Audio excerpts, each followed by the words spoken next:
I'm Margie Davey, President of the League and tonight's moderator. The League seeks to inform citizens about major public policy issues and about candidates seeking office. We are a nonpartisan group, which means we never support nor oppose any political party or candidate, and everyone is welcome to join us. In addition to organizing forums like this, the local league also hosts monthly presentations that are timely and informative, holds voter outreach events to help people register to vote, request an absentee ballot, and find their polling place, and we provide information on current issues. We regularly partner with other nonpartisan organizations on events to expand our local reach, and we meet with school district and government officials to share ideas on how we can best serve our communities. The League of Women Voters also facilitates vote411.org, an online candidate and voter resource where all candidates for all races are invited to answer questions. When you, the voter, put in your address, you learn which races will be on your ballot, which candidates are running for each office, and candidate responses to the questions. If there are no responses, that means the candidate chose not to participate. We encourage you to then reach out directly. Candidates are applying for a job, and every voter should know how they plan to do that job. We call this being an informed voter. We also encourage you to visit myvote.wi.gov to check your voting status and for more information. And I would encourage even those of you who have voted in every election since Truman, kidding, that you do check your voter status because it can disappear from there without your being aware of it. This event is being recorded and will be available shortly on YouTube. No audience recording is allowed, so please turn off your electronic devices. Really, I don't want to hear any of those pings or bings, okay? So, public questions were solicited in advance and before the forum. You may still submit a question, just raise your hand and a league member will come pick it up. Questions must be for both candidates. They may be edited for brevity and clarity, and while we hope to cover as many as we can, we may not have enough time for all the questions. Tonight, 2 candidates are competing for District 8 Alderman. They are incumbent Randy Ropella and challenger Joshua School. Candidates, please keep your answers concise so that we may cover as many issues as possible. Our timekeeper will give you cues. Please heed the stop sign so I don't have to cut you off. Concise answers will allow time for more questions. This is not a debate. You will each be given the same amount of time for each question. And with that, we'll have opening statements. You each have 2 minutes to summarize your background, qualifications, and your motivation to run for office. Why should voters choose you over your opponent? And we'll start with you, Randy. Thank you very much. Background. Okay, I'm a lifelong resident of Menasha for over 60 years. My family has a long history of serving this fine city. My dad and grandpa were both police officers for 30 years. I also worked for the city on the street department for 5 summers while I went to college. These experiences have provided me with a great deal of knowledge concerning the history and progress of the city. I'm currently completing my 6th year as Alderman for District 8. I was on the Menasha Fire Rescue Joint Finance and Personnel Committee for 4 years. I'm currently the Vice Chairman of the Board of Public Works for the last 2 years. I'm also an active participant in Menasha's 150th Committee. My background also includes being Chairman of the original Gather Round Ad Hoc Committee in 2022. We raised over $30,000 for the city to purchase new Christmas lights and the colorful lights in the Curtis Reed Plaza. The initial celebration featured a fantastic parade as well as a tree lighting ceremony. My motivation for seeking the 4th term is that I see many exciting things happening in District 8. There's new street construction, some housing developments, and commercial opportunities in the coming year. With my 6 years experience as Alderman and over 30 years living in this district, I am the best choice to represent this district. Thank you very much. Thank you, Randy. Joshua. Thank you. Josh School. My background, I'm a lifelong resident of the Fox Valley. We moved to Menasha a number of years ago and thoroughly enjoyed our time here. Menasha is a great community, great neighborhoods, and the 8th District, in my personal opinion, could definitely be the example on how districts should be ran and what could the future of Menasha really entail. I currently work in law enforcement. I've got 19 years working in law enforcement, where I'm currently a supervisor. In that supervisory role, one of the things that I do is I'm responsible for new officer mentoring, new officer training, I also oversee a lot of our defensive tactics training. I've got a master's degree from Marian University down in Fond du Lac. One of the many things that I did in earning that degree was work with local nonprofits and how to increase their donor retention and basically maximize what we can get from donors. I also work at Fox Valley Technical College as an adjunct instructor, both in the 2-year program and also in the Academies program in their law enforcement division. My children go to local high schools. We volunteer here within the city. We go to church in the city. We've made Menasha our home, and it's a great city, and I really think that I could be well suited to overcome the challenges that we see, including increasing in taxes, stagnation in services, and quite frankly, disconnection between the city. The 8th District is an island in and of itself, Calumet County, not Winnebago County, Appleton School District, not Menasha School District. Many of our residents feel more connected to other cities, and I want to overcome that challenge. Thank you. Thank you. Okay, now we will ask public policy questions submitted in advance or by the public tonight at the forum. You will have 1.5 minutes to respond to each question. And we'll start with you, Josh. What do you see as the biggest challenge facing Menasha, and how would you address that issue?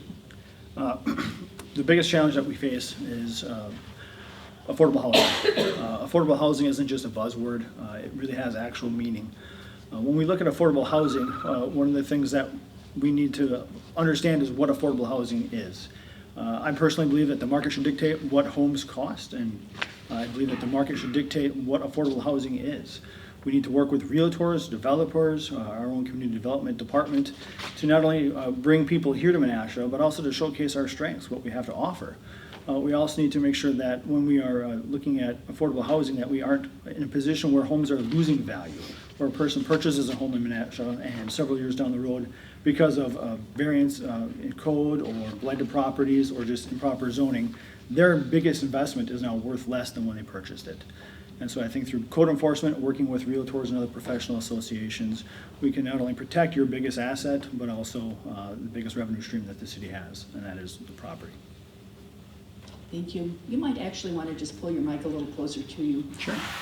Thanks. I'm kind of having trouble hearing you too. Apologize for that. Thanks.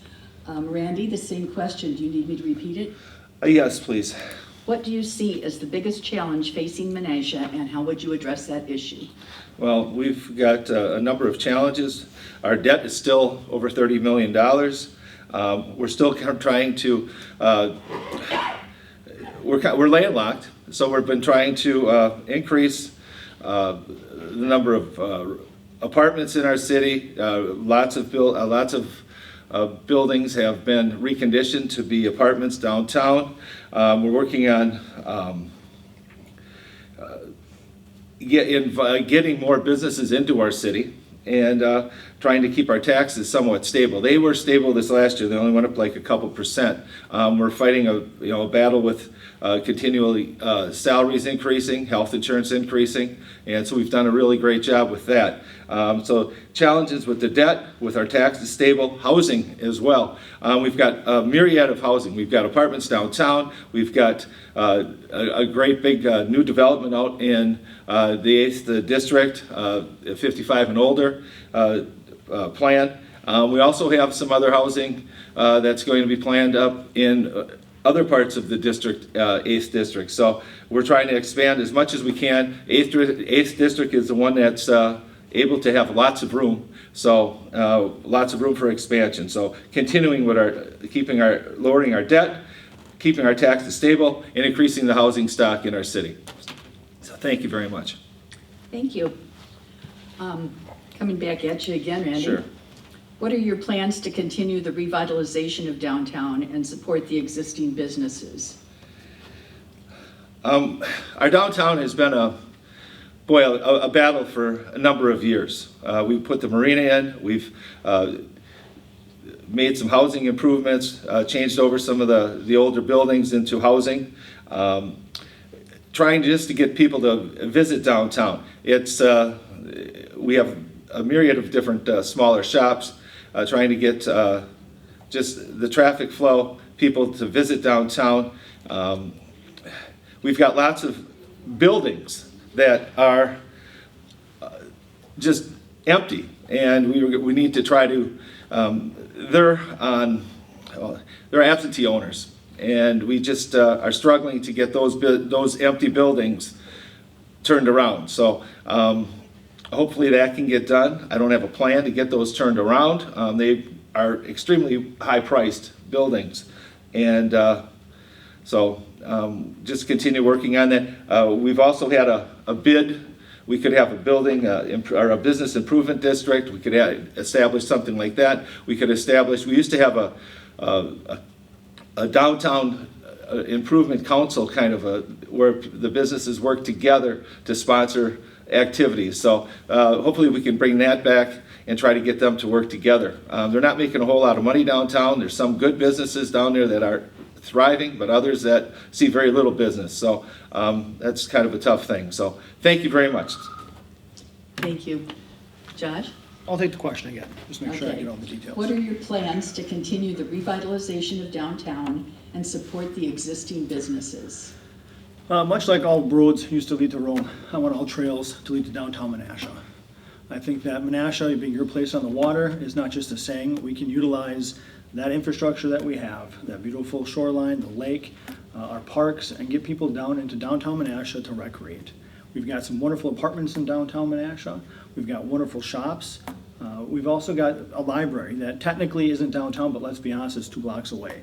And as we all know, the library is going to be seeing a lot of renovation in the coming weeks and months, and I think we need to capitalize on that. So the concept of all trails leading to downtown Menasha will not only spur development in terms of business, but also increase the financial stability of the downtown area, and perhaps get some of these absentee owners to either sell their property or to reinvest it and actually start turning a profit with those absentee properties.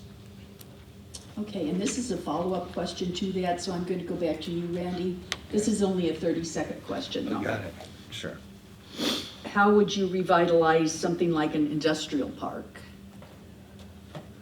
Revitalize an industrial park. Many of our buildings have gone into become storage facilities, and if it hasn't, we've got American Can. We've also got on 6th Street, Albany building has gone into more storage, and so I guess that's the way of the future. We're changing some of those buildings into storage facilities. I try to look for something else, try to get them back into business where there's employees and working, and bring jobs to Menasha. It's going to be a difficult road. So, Thank you. 30 seconds isn't very long. no, is it's it? not very long. Okay, In Josh. order to revitalize a industrial building, one of the things that we need to realize is I'm not an expert. I am not a developer. We have paid city personnel who are fantastic at that job, and quite frankly, I would stick them on that mission. That is their mission. I personally like the concept of mixed use. We've got commercial, residential, things of that nature for the industrial areas. But I don't like the idea of storage. That seems like it has limited opportunity for growth and really would just fixate on one particular solution. Thank you. Thank you. Okay, this is going to come back to you, Josh. How will you serve the community, especially the vulnerable populations? Well, the vulnerable populations, that's changing. Our vulnerable populations are going to be homeless. They're going to be the ones that also have mental health issues, addictions to drugs, the elderly, and of course, the infirm. When we talk about serving those communities, one of the things that we need to understand is law enforcement is on the forefront of intervening in those situations. In speaking with some of the city officials, it's come to find out that we haven't had any real hirings or expansions in the police department in 40 years. So you have the same amount of law enforcement officers patrolling the beat today as you did 40 years ago. And so, yes, law enforcement is not a social working platform. However, they are usually the first responders. We also need to work cooperatively with non-government agencies, Habitat for Humanity, American Red Cross, agencies like that to bring those resources into the city. And I also believe very firmly in the senior center as a way to advocate for the concerns of the elderly as well. Thank you. Thank you. Randy? Thank you. Could you repeat the question, please? Yes. Thank you. How would you serve the community, particularly the vulnerable populations? Well, our police force has done a remarkable job. Many times It's not just speeders and drug enforcement, those type of things. Lots of domestic issues the police take part of. School issues. We've got many school personnel working in the schools now. So those are a couple things the police help with our city, with the domestic issues, school issues. Our senior center provides an area for the seniors to go. We've got, especially downtown people, they're going to our senior center, which is a great place for them. We've got our health department downtown. Different housing. We've got housing programs through our revitalization program. Our habitat housing, that also does a great thing in Menasha. Our senior center, as I mentioned earlier, lots of different issues that we try to deal with the vulnerable populations of Menasha. We've got a Boys and Girls Club that helps out. Our Park and Rec program offers camp champs in the summer for kids who don't go to the Boys and Girls Club or can't afford the YMCA for daycare and watching and things like that over the summer. We've got the pool downtown or at the park, and we're also getting a playground in Jefferson Park, so that's a great place for the kids to hang out. So kudos to the police for helping with the domestic and the school issues. Thank you. Thank you. Okay, this is going to come back to you, Randy. And you've touched on a lot of this already. We have a lot of underutilized parks. How do we continue to improve on those spaces? We have trails going to our parks. We have a new playground at Jefferson Park. We have got a playground at Hart Park.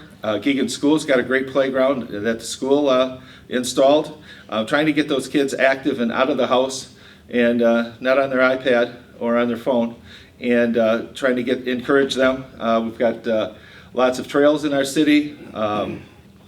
Heck Rod's a great place for the kids to hang out. Trying to get people to just make our parks inviting. We're offering activities. We've got the brews on Bago. We get the people to come out a few Tuesdays during the summer. We're fixing up Jefferson Park as far as the pavilion, trying to get people to come to the park. Our shoreline has been fixed up. Just trying to make our parks inviting. Hopefully the people will see that and encourage it. With all our renters and things, they don't have some of them don't have yards, so it's great that they can get to our parks. That's kind of their yard, and so hopefully just they're utilized, and the city continues to expand and keep them beautiful and well kept and inviting. So thank you. Josh? Underutilized parks, what we have to understand is things are changing. I'm sure when many of us were children, we'd go to the park and play, right? Our parents would kick us out and say, don't come back until the sun comes down, or until I yell at you. That's not the case anymore. I want to actually blend technology with the parks. I want kids to get on a trail, go to a park, and as they're going to the park, be on their phone, looking for their Pokemon Go or whatever the case may be. To go outside at night, use their iPhone or their iPad to look at the night sky apps so they can learn. I want to have parks be changed. I think that this concept of a static park is changing. Most people want to go outside, they want to enjoy themselves. They want to bike, they want to walk the dog, they want to do outdoor yoga. The concept of a static park with playground equipment is nice and it brings back these great memories. However, I think that the common culture that we're experiencing today, it's changing. It's a great place for people to gather outdoors. It's a great place for people to begin their daily hike.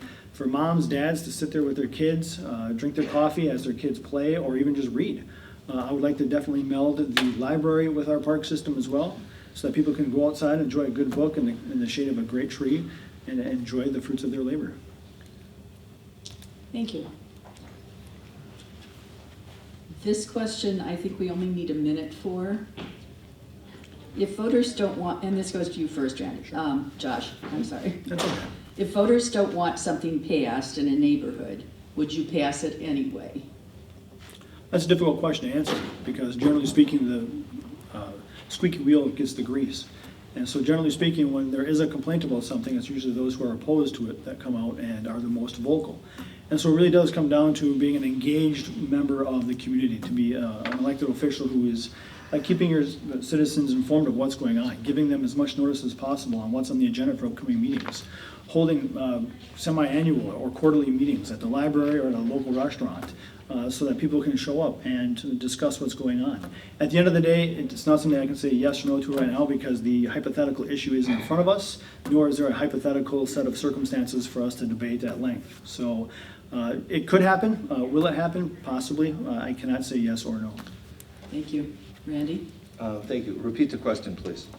If voters don't want something passed in a neighborhood, would you pass it anyway? Many different issues are brought upon our city council. And one of the things that I have even on my place card for my campaign is to listen to the citizens and to support my citizens. So I try to be out there as far as helping them with potholes, helping them with fixing up the roads, helping them with any other conditions. It might be doggy doo on the front terrace, different issues with salt on their terrace. One of the things, your question was, do you get it passed? Would you support it? It depends on the situation, but for the most part, if it's concerning a group of people and they've talked to me and I've listened to them, I need to support them for the most part. So, and I do that. Many times it is 7-1 in our council meetings because I am supporting my citizens of my district. So I will heavily weigh my decisions on the support or on the feelings of my constituents. Thank you. Thank you. Okay, this goes to Randy first, right? Back to a minute and a half. Back to a minute and a half. Yes, Thank you. thank you. No worries. Yes, this is 90 seconds again. It's a two-part question. How are you currently supporting the sesquicentennial? And how do you see yourself supporting the sesquicentennial after the election? How am I supporting the sesquicentennial? I've been to most of the meetings after basketball practice. I coach basketball at a different school district. We're going to state, by the way, tomorrow night at 6:35. I've been doing that for 8 years. So I also went to state with Kimberly for 3 times. So I've been there 7 times. Not breaking at all. How do I support the Centennial? Been going to their meetings, went to the puzzle night, stayed there for at least 2-3 hours, helped them out. Also got my lanyard on. I will continue to go to the events. I have supported the city of Menasha, whether it was the 150th or not. You can see that I was in charge of the getting our gather round started. So that was a great thing for our city. Hopefully it continues, and I'd like to see it come back the way that we ran it at the beginning. I will continue to support as much as I can with the 150th, be attending every event that I can. They've got some great events for us coming up, and the next one is planting of trees in April, 150 trees. I've been part of that. I've planted trees at Barker Farms Park and at Clovis Grove, so I continue to help our city. 60 years living in our city, I support almost everything I can at the city of Menasha, so you don't have to worry about me not supporting it, visiting brews on Bagel, everything else. So that's me, that's Menasha. I'm a lifelong resident. Thank you. Good of you to get those brews on Bagel in there. Sure. Yeah. Joshua, same question. I've been a member, participant of that committee since prior to 2024. I attend every meeting that I'm able to, unless, of course, I'm forced to work overtime at work. I participated in volunteering at one of our first events, the trivia night here at the library. I brought my college-age daughter with me, as well as her friend that's from Japan, and gave her one of the great little kind of a quintessential American experiences of a trivia night in the middle of winter in a basement of the library, and they enjoyed it. They absolutely loved it. I've worked with some of the members on the committee, meeting with different organizations to get support for that. I also offer the unique perspective of having 19 years in government to that committee. I'm not trying to inflate anything that I've done. I'm a non-voting member in all transparency, so I'm not able to vote on decisions that are there, but I attend every meeting that I possibly can and offer intelligent input when I'm able to. Thank you. Okay, it is now time for an additional statement from each of you, if you would like to make one. You may each have 1 minute for anything that you would like to tell us. And we will start with you, Randy. Thank you very much. In closing, I guess I want to thank you for attending tonight. I know that we have the mayor forum after this. My lifelong commitment to living in Menasha, my current experiences as the 8th District Alderman for 6 years. I look forward to representing our district for 2 more years at least. Our city's growing. I shouldn't say growing. It's developing on the east side, and I care about Menasha. I care about my citizens, number one, in District 8. I will do anything I can to support the city. I'm more concerned about my citizens. District 8, we are a growing bunch. It is 2 different school districts, Menasha and Appleton. It kind of splits by the water plant, and we are Calumet County, so lots of different things that we have to deal with, but I will do my best to support the constituents, my neighbors, and enjoy Menasha. Thank you. I just want to take this opportunity to thank the league, the library, everyone here showing up and supporting us and wanting to learn more about your potential elected officials. I also want to just say that Menasha is a wonderful place. 8 years ago or so, when my wife and I were going to church, we saw some homes for sale and said, hey, we're in the market, let's look. And fast forward, here I am. We chose to make Menasha our home. Menasha has a lot of wonderful people that live here. I'm passionate about people, and I think that a lot of our civil servants that we have here are great individuals working hard every day to make us a great place to live. I think the residents of the 8th District are hardworking, and they have every right to enjoy the fruits of their labor. And I also believe that this particular forum is one of the best ways that you can learn about elected officials. Having us knock on doors, looking at our websites are one thing or another, but coming here, seeing us live, interacting with each other and you is one of the best things that you can do to learn about elected officials. So thanks them for attending, and thank you to the league and the library. Thank you, Josh. And I have to second that. We do find that we get a lot of hits on the YouTube channel after a forum, and more than we could pack into this room. So we do appreciate you participating too. This concludes the forum for the Menasha's Alderman in District 8. On Tuesday, April 2nd, you may vote for one of these candidates. Remember, voting is not a spectator's event. You need to be a participant, and your voice is your vote. So let your voice be heard. Thank you. Thank you.